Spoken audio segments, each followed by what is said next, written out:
എല്ലാവർക്കും നമസ്കാരം. മാർഷലിന്റെ ഓൺലൈൻ ക്ലാസ്സിലേക്ക് സ്വാഗതം. ഞാൻ ഇന്നിവിടെ എടുക്കാൻ പോകുന്നത് സാമ്പത്തിക ശാസ്ത്രമാണ്.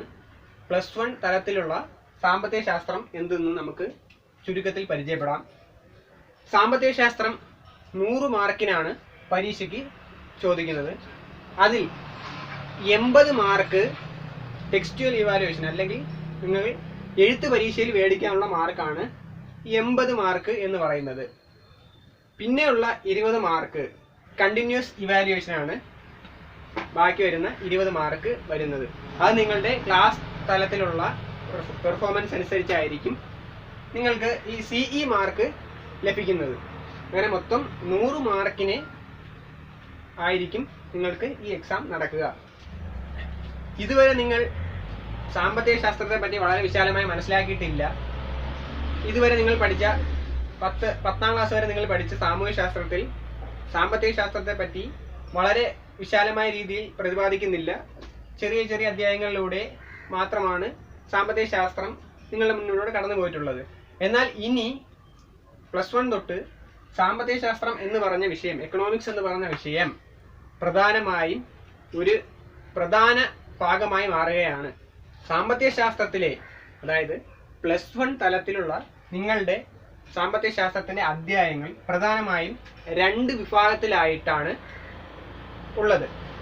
അതായത് നിങ്ങളുടെ അധ്യായങ്ങൾ ഒന്നാമത്തെ വിഭാഗം എന്ന് പറയുന്നത് ഇന്ത്യൻ സാമ്പത്തിക പുരോഗതി അല്ലെങ്കിൽ ഇന്ത്യൻ സമ്പദ് വ്യവസ്ഥയെ പറ്റി പ്രതിപാദിക്കുന്ന ഒന്നാമത്തെ ഭാഗവും, രണ്ടാമത് സ്ഥിതിവിവര ശാസ്ത്രം എന്ന് പറയുന്ന സ്ഥിതിവിവര കണക്കുകളെ പറ്റി പ്രതിപാദിക്കുന്ന മറ്റൊരു വിഭാഗമാണ് ഉള്ളത്. എന്താണ്?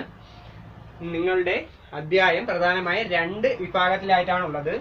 ഒന്ന് എന്ന് പറഞ്ഞത് ഇന്ത്യൻ സാമ്പത്തിക പുരോഗതി അല്ലെങ്കിൽ ഇന്ത്യൻ സമ്പദ് വ്യവസ്ഥയെ പറ്റി പ്രതിപാദിക്കുന്ന ഒന്നാം ഭാഗവും, രണ്ടാമത്തത് സ്ഥിതിവിവര കണക്കുകളെ പറ്റി അല്ലെങ്കിൽ സ്ഥിതിവിവര ശാസ്ത്രം, സ്ഥിതിവിവര കണക്കുകളെ ചെറിയ രീതിയിൽ പ്രതിപാദിക്കുന്ന മറ്റൊരു ഭാഗവുമാണ് ഉള്ളത്. ഇത്തരത്തിൽ ഇന്ത്യൻ സമ്പദ് വ്യവസ്ഥയെ പറ്റി പ്രതിപാദിക്കുന്ന ഇന്ത്യൻ സാമ്പത്തിക പുരോഗതി എന്ന് പറഞ്ഞ ഈ ഭാഗത്തിൽ 10 അധ്യായങ്ങളാണ് ഉള്ളത്. 10 അധ്യായങ്ങളാണ് ഉള്ളത്. ഇനി സ്ഥിതിവിവര ശാസ്ത്രം എന്ന് പറഞ്ഞ സ്ഥിതിവിവര കണക്കുകളെ പറ്റി പ്രതിപാദിക്കുന്ന ഈ ഭാഗത്തിൽ 9 അധ്യായങ്ങളുമാണ് ഉള്ളത്. സ്ഥിതിവിവര കണക്കുകൾ അല്ലെങ്കിൽ സ്റ്റാറ്റിസ്റ്റിക്സ് എന്ന് പറഞ്ഞ ഈ ഭാഗത്തിൽ 9 അധ്യായങ്ങളുണ്ട്. അങ്ങനെ മൊത്തം നമ്മുടെ സാമ്പത്തിക ശാസ്ത്രം എക്കണോമിക്സിൽ 2 അധ്യായങ്ങളിലായിട്ട് നിങ്ങൾ പഠിക്കേണ്ട ചാപ്റ്ററുകളുടെ എണ്ണം 19 ആണ്. 19 അധ്യായങ്ങളാണ് നിങ്ങൾ ഈ 2 വിഭാഗങ്ങളിലായിട്ട് പഠിക്കുന്നത്. അപ്പോൾ ഞാൻ പറഞ്ഞു, ഇന്ത്യൻ സാമ്പത്തിക പുരോഗതി എന്ന് പറഞ്ഞ ഒന്നാമത്തെ ഭാഗത്തിൽ ഇന്ത്യൻ സമ്പദ് വ്യവസ്ഥയുടെ പല സമയങ്ങളിലുള്ള മാറ്റങ്ങളെയും പുരോഗതിയൊക്കെ പറ്റിയാണ് നമ്മൾ അതിനകത്ത് ചർച്ച ചെയ്യുന്നത്. രണ്ടാമത്തെ സ്റ്റാറ്റിസ്റ്റിക്സ് എന്ന് പറഞ്ഞ ഈ വിഭാഗത്തിൽ, സ്റ്റാറ്റിസ്റ്റിക്സ് അല്ലെങ്കിൽ സ്ഥിതിവിവര ശാസ്ത്രം എന്ന് പറഞ്ഞ ഈ വിഭാഗത്തിൽ ചെറിയ രീതിയിലുള്ള അടിസ്ഥാനമായിട്ടുള്ള കണക്കുകളും കാര്യങ്ങളും ഒക്കെയാണ് ഇതിൽ നമ്മൾ പഠിക്കുന്നത്. നമുക്ക് സാമ്പത്തിക ശാസ്ത്രം അല്ലെങ്കിൽ എക്കണോമിക്സിന്റെ ആദ്യ ചാപ്റ്ററിലേക്ക് കടക്കാം. ഇന്ത്യൻ സമ്പദ് വ്യവസ്ഥയെ പറ്റി പറയുന്ന ആദ്യ ചാപ്റ്റർ എന്ന് പറയുന്നത് സ്വതന്ത്ര കാലഘട്ടത്തിലെ ഇന്ത്യൻ സമ്പദ് വ്യവസ്ഥ എന്ന അധ്യായമാണ്. ഇന്ത്യൻ സമ്പദ് വ്യവസ്ഥയെ പറ്റി പറയുന്ന സ്വതന്ത്ര കാലഘട്ടത്തിലെ ഇന്ത്യൻ സമ്പദ് വ്യവസ്ഥ എന്ന് പറഞ്ഞ അധ്യായമാണ് നമ്മൾ ഇന്നിവിടെ പരിചയപ്പെടാൻ പോകുന്നത്.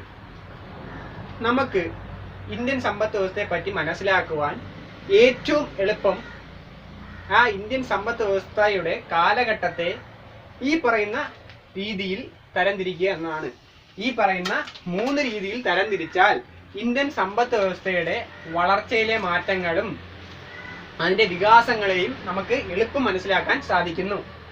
എന്താണ് ഈ എഴുതിയിരിക്കുന്നത്? അതായത്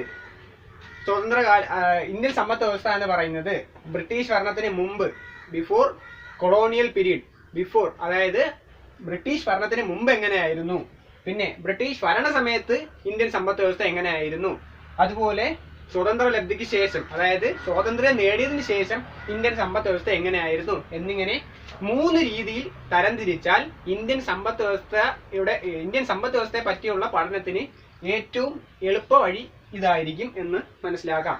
ഇന്ത്യൻ സമ്പദ് വ്യവസ്ഥ എങ്ങനെയായിരുന്നു നമുക്ക് നോക്കാം.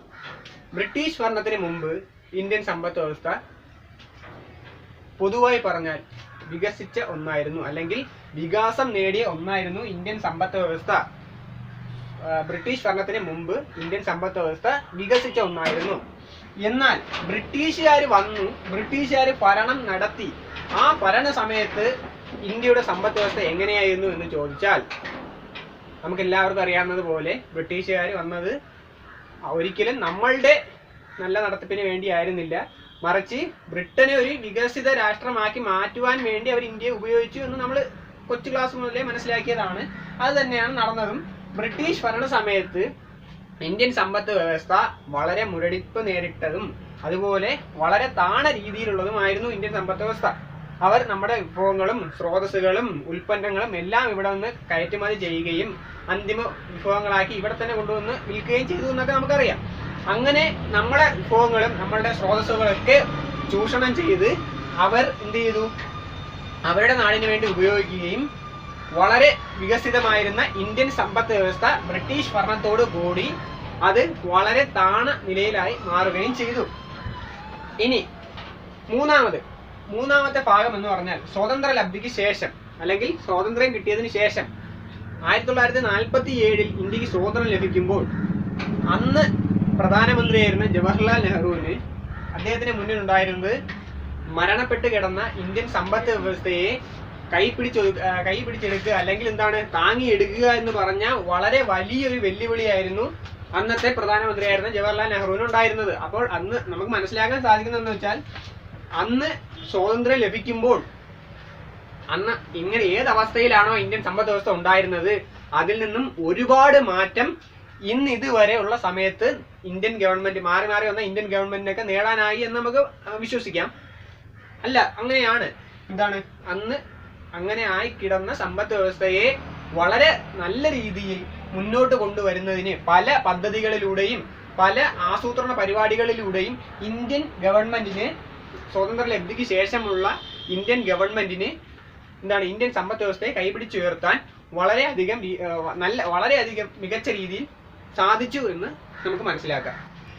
നമ്മൾ ഈ അധ്യായത്തിൽ ഇനി പ്രതിപാദിക്കാൻ പോകുന്നത് പുതിയൊരു ഭാഗത്തിലേക്കാണ്. അതെന്ന് പറഞ്ഞാൽ കോളനി ഭരണത്തിന് കീഴിലെ താണ സാമ്പത്തിക പുരോഗതി എന്ന് പറഞ്ഞ മറ്റൊരു ടോപ്പിക്കിലേക്കാണ് നമ്മൾ ഇനി കിടക്കുന്നത്. എന്താണ് കോളനി ഭരണത്തിന് കീഴിലെ താണ സാമ്പത്തിക പുരോഗതി എന്ന് പറയുന്ന ഒരു ടോപ്പിക്കിലേക്കാണ് നമ്മൾ കിടക്കുന്നത്.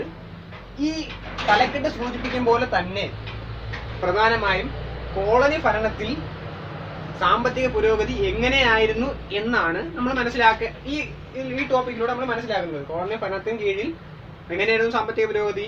അത് വളരെ താണതും, അല്ലെങ്കിൽ വളരെ അറ്റം പറ്റിയ, നിലം പതിച്ച ഒന്നായിരുന്നു അന്നത്തെ സാമ്പത്തിക പുരോഗതി.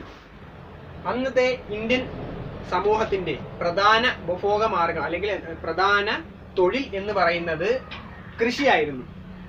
ബ്രിട്ടീഷുകാർ വരുന്നതിന് മുമ്പും അതെ, ബ്രിട്ടീഷുകാർ വന്നതിന് ശേഷം അതെ.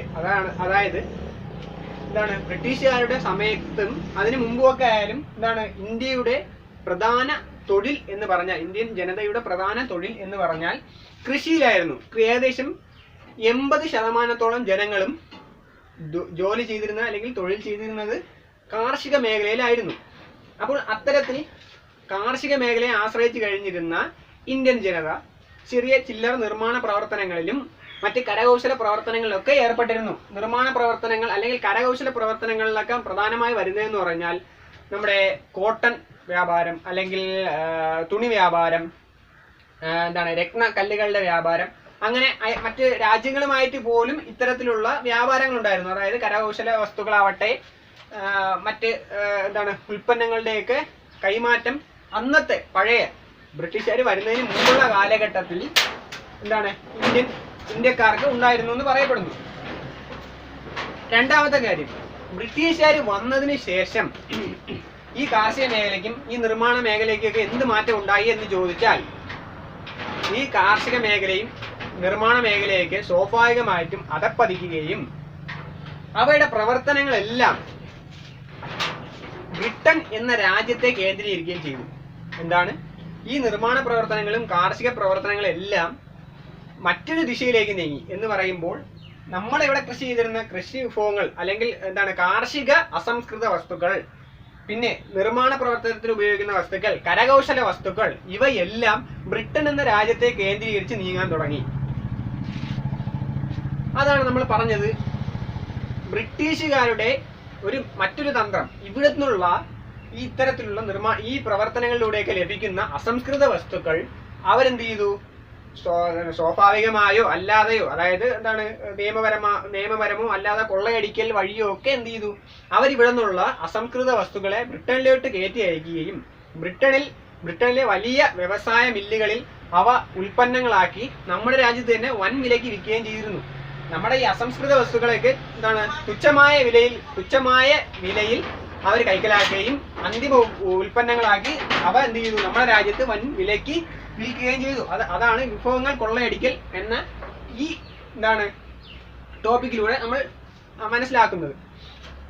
പിന്നെ ഇത്തരത്തിലുള്ള നടപടികളൊക്കെ ബ്രിട്ടൻ സ്വീകരിച്ചു, അല്ലെങ്കിൽ ബ്രിട്ടീഷ് ഗവൺമെന്റ് സ്വീകരിച്ചതിനു വേണ്ടിയാണ്, ബ്രിട്ടൻ എന്ന രാജ്യത്തെ വലുതാക്കുന്നതിനും ആ ബ്രിട്ടനെ എന്ത് ചെയ്യുക, ഒരു വികസിത രാഷ്ട്രമാക്കി മാറ്റുന്നതിനും വേണ്ടിയാണ് ഈ ഞാൻ ഇതുവരെ പറഞ്ഞ കാര്യങ്ങൾ എല്ലാം ബ്രിട്ടീഷ് ഗവൺമെന്റ് ചെയ്തത്. അതായത് എന്തായിരുന്നു, ഇവിടുത്തെ കൃഷി നിർമ്മാണ പ്രവർത്തനങ്ങളുടെ അസംസ്കൃത വസ്തുക്കൾ ശേഖരിക്കുകയും അത് ബ്രിട്ടനിൽ കൊണ്ടുപോയി അന്തിമ ഉൽപ്പന്നങ്ങളാക്കി ഇവിടെ കൊണ്ട് വിൽക്കുകയൊക്കെ ചെയ്തെന്തിനാണ്, ബ്രിട്ടന്റെ താല്പര്യങ്ങൾ സംരക്ഷിക്കുക, അല്ലെങ്കിൽ ബ്രിട്ടൻ എന്ന രാജ്യത്തെ വളർത്തുക എന്നുള്ള ഒരു ലക്ഷ്യത്തിന് വേണ്ടിയുള്ളതായിരുന്നു.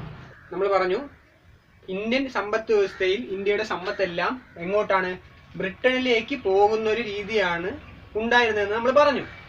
എന്നാൽ ഈ നമ്മളെ ഇവിടെ ഭരണം നടത്തിയിരുന്ന ബ്രിട്ടീഷുകാർ നമുക്ക് വേണ്ടി, അതായത് നമ്മുടെ ഇന്ത്യൻ ജനതയ്ക്ക് വേണ്ടി കാര്യമായൊന്നും ചെയ്തിരുന്നില്ല. അന്ന് കോളനി ഭരണത്തിൽ അവർ എന്ത് ചെയ്തു, ഇന്ത്യൻ ജനതയുടെ പ്രതിശീർഷ വരുമാനം കണക്കാക്കലോ അല്ലെങ്കിൽ ഇന്ത്യയുടെ ദേശീയ വരുമാനം കണക്കാക്കൽ അങ്ങനെയുള്ള ഒരു പരിപാടികളും ആവിഷ്കരിച്ചിരുന്നില്ല. ഇന്ത്യയുടെ ദേശീയ വരുമാനം കണക്കാക്കലോ അല്ലെങ്കിൽ വ്യക്തികളുടെ പ്രതിശീർഷ വരുമാനം കണക്കാക്കലോ ഇതൊന്നും ബ്രിട്ടീഷ് ഗവൺമെന്റ് ആയിട്ട് മുൻകൈ എടുത്ത് നടത്തിയിട്ടില്ല. അങ്ങനെ ബ്രിട്ടീഷുകാർ ആ കാലത്ത് നടപ്പാക്കിയിട്ടില്ലെങ്കിലും അന്നത്തെ ഇന്ത്യൻ സമ്പദ് വ്യവസ്ഥയിൽ ഇന്ത്യയുടെ ദേശീയ വരുമാനം എങ്ങനെയായിരുന്നു, അല്ലെങ്കിൽ ഇന്ത്യയുടെ ഓരോ വ്യക്തികളുടെ വരുമാനം എങ്ങനെയായിരുന്നു, അവരുടെ പ്രതിശീർഷ വരുമാനം എങ്ങനെയായിരുന്നു, വളരെ താണ നിലയിലാണ്. എങ്കിലും അവരുടെ വ്യക്തിഗത വരുമാനങ്ങളും അല്ലെങ്കിൽ അന്നത്തെ അവസ്ഥ എങ്ങനെയായിരുന്നു എന്ന് വളരെ മികച്ച രീതിയിൽ പഠിച്ച് അവരുടെ പുസ്തകങ്ങളിലൂടെ പ്രസിദ്ധീകരിച്ച ആൾക്കാരായിരുന്നു Dadabhai Naoroji, R.C. Desai, V.K.R.V. Rao, Findlay Shirras, William Digby എന്നിങ്ങനെയുള്ള സാമ്പത്തിക വിദഗ്ധർ. ഇവരെന്താണ് ചെയ്തത്, അന്നത്തെ ഇന്ത്യൻ കോളനി ഭരണത്തിന് കീഴിലുള്ള ഇന്ത്യൻ സമ്പദ് വ്യവസ്ഥ എങ്ങനെയായിരുന്നു എന്നും അന്നത്തെ ദേശീയ വരുമാനം എത്തരത്തിലായിരുന്നു എന്നും അല്ലെങ്കിൽ വ്യക്തികളുടെ പ്രതിശീർഷ വരുമാനം എങ്ങനെയായിരുന്നു എന്നുള്ള കണക്കാക്കലുകൾ ഈ പറയുന്ന ആൾക്കാർ നടത്തി. ബ്രിട്ടീഷ് ഗവൺമെന്റ് നടത്തിയില്ല എങ്കിൽ പോലും നമ്മുടെ ദേശീയ വരുമാനം കണക്കാക്കൽ ഈ സാമ്പത്തിക വിദഗ്ധർ നടത്തി. ആരൊക്കെയാണ്, Dadabhai Naoroji, R.C. Desai, V.K.R.V. Rao, Findlay Shiraz എന്നിങ്ങനെയുള്ള പ്രമുഖരായ സാമ്പത്തിക വിദഗ്ധരാണ് ഇത്തരത്തിൽ ഇന്ത്യൻ പ്രതിശീർഷ വരുമാന കണക്കാക്കൽ അല്ലെങ്കിൽ ദേശീയ വരുമാന കണക്കാക്കലിന് വേണ്ടി പ്രവർത്തിച്ചത് എന്ന് നമുക്ക് മനസ്സിലാക്കാൻ സാധിക്കുന്നു. ഇതിൽ പ്രധാനപ്പെട്ടത് എന്ന് പറഞ്ഞാൽ ദാദാഭായ് നവറോജിയുടെ ഡ്രെയിൻ തിയറി,